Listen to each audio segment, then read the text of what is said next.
انسان اگر کسی گناہ سے بچنے کا ارادہ کرتا ہے اور پھر وہی گناہ بار بار سرزد ہو تو اس کی کیا وجہ ہو سکتی ہے؟ دو وجہ ہوتی ہیں.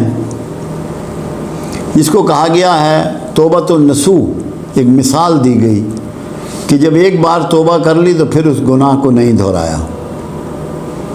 جب بار بار آپ وہی گناہ کر رہے ہیں تو اس کا ایک ہی مطلب ہے کہ ابھی تک آپ کی توبہ قبول نہیں ہوئی. اور توبہ قبول ہونے کے راستے دو ہیں. پہلے معافی مانگو اپنے گزشتہ اعمال پر، اور اللہ سے آئندہ کے لیے وعدہ کرو، اور اللہ ہی سے کہو کہ پروردگار مجھے استقامت عطا فرما کہ میں اپنی اس توبہ پر قائم رہوں. اور اللہ نے تو اتنی مہربانی کی ہوئی ہے کہ اے میرے بندے، تو اگر 70 بار بھی توبہ کرے گا اور 70 بار پھر وہی گناہ کرے گا، میں پھر بھی بخش دوں گا. کیوں؟ اللہ کو پتہ ہے کہ دو چیزیں انسان پہ ایسی غالب ہیں جو اس کو گناہوں پہ مائل کرتی ہیں، ایک خوف اور ایک لالچ. یہ وہ دو بنیادی ایلیمنٹ ہیں.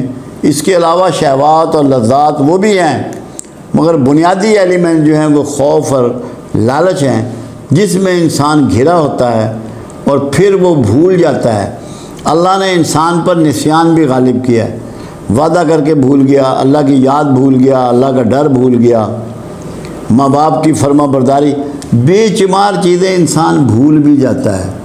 اسی لیے اللہ یہ چانس دیتا ہے کہ تو 70 بار بھی اگر توبہ کرے گا اور پھر غلطی کرے گا، میں تجھے پھر بھی معاف کروں گا، کیونکہ اللہ کو پتہ ہے کہ میں نے اپنے بندے میں نسیان بھولنا بھرا ہوا ہے. باوجہ بھول بھی ہو سکتا ہے، باوجہ کوتاہی بھی ہو سکتا ہے، پھر بھی توبہ سے باز نہیں آنا، یہی اس کا حل ہے. یہی اس کا حل ہے. تنہائی میں اللہ یہ کہتا ہے مجھے اس طرح مجھ سے بات کرو جیسے کسی سے کانا پھوسی کرتے ہو، کان میں بات کرتے ہو، گوشے کرنا. آپ اگر اللہ سے گوشے کرنے کی عادت ڈال لیں گے نا تو پھر آپ کو بار بار توبہ نہیں کرنی پڑے گی. کرم ہو جائے گا اس کا اور وہ آپ پہ مہربانی کر دے گا، کیونکہ جو آپ ادھر ادھر انوالو ہیں نا، اپنی انوالومنٹ کو کم کرنا. میں نے اس کے لیے ایک جملہ کہا تھا، اب بھی کہہ رہا ہوں، اپنے آپ کو محدود کر لو. اپنے معاملات میں، ملنے جلنے میں، گھومنے پھرنے میں، مصروفیات میں جو محدود ہے وہ محفوظ ہے.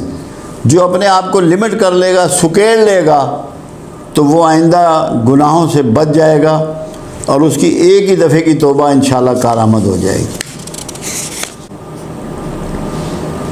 یقین رکھنا ہے کہ اللہ آپ کو دیکھ بھی رہا ہے اور آپ کی سن بھی رہا ہے اور آپ کے دل کی دھڑکنوں کو بھی جانتا ہے. عملی طور پہ جب یہ یقین کر لو گے تو پھر انشاءاللہ توبہ ٹوٹے گی نہیں.